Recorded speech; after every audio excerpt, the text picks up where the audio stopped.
This is Erwin Schrödinger, the Schrödinger of the cat in the quantum thought experiment. He is a Nobel Prize-winning genius who laid the foundations of the technological path that has led people today in many fields such as quantum physics, electrodynamics, color theory, and even molecular biology. It's not all.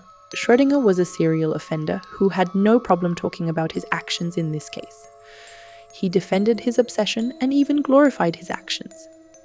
He publicly debated these topics, wrote about them in his diary, and wrote vividly about his memories of the children. He had first fallen in love with Rella, a girl a few years younger than him in high school. There was nothing strange about that. In time, he grew older, but the age difference between himself and the girls he was obsessed with continued to widen. Schrödinger was, by all accounts, charming, funny, and kind. This enabled him to make friends with people instead of being seen as a deviant and being pushed away. His competence in science gave him intellectual respectability even outside the scientific community. He was possessed with 15 years old Felicie Krauss when he was 24, and then 16 years old Annemarie Bertel when he was 25.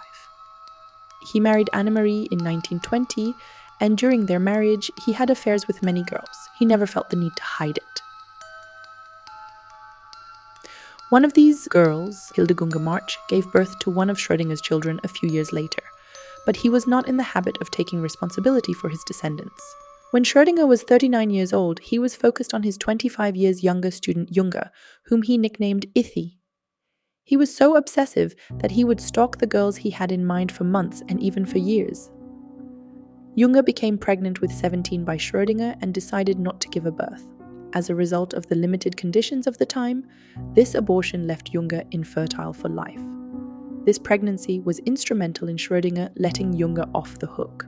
People who knew him often wrote in their diaries about the traumas they had suffered because of what they had seen during their time with Schrödinger. One of the children he had his eye on was Barbara McEntee, who was only 12 years old when Schrödinger was 53. Barbara was the niece of Schrödinger's friend, the mathematician Patrick de Bruijn. For a while, Schrödinger tried to make his intentions clear by saying that Barbara was very beautiful despite her dirty fingernails, but finally he could not put the brakes on and started calling the 12-year-old girl names like wifey and some other things that I will not describe here.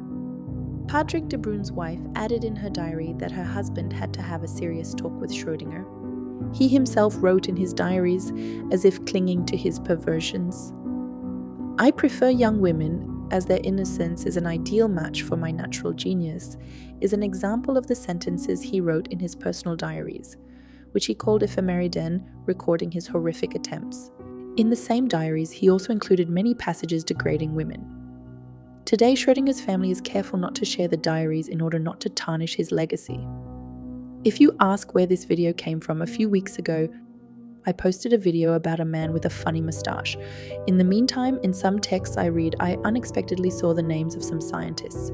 Some of them were misogynists, some were Nazis, some were like Schrödinger, so I felt the need to talk about these fallen heroes. And these were the minority who explained the sick thoughts that were going on in their minds, and who knows what was going on in the minds of others. I mean, it's like being a Harry Potter fan and banning J.K. Rowling from Platform X.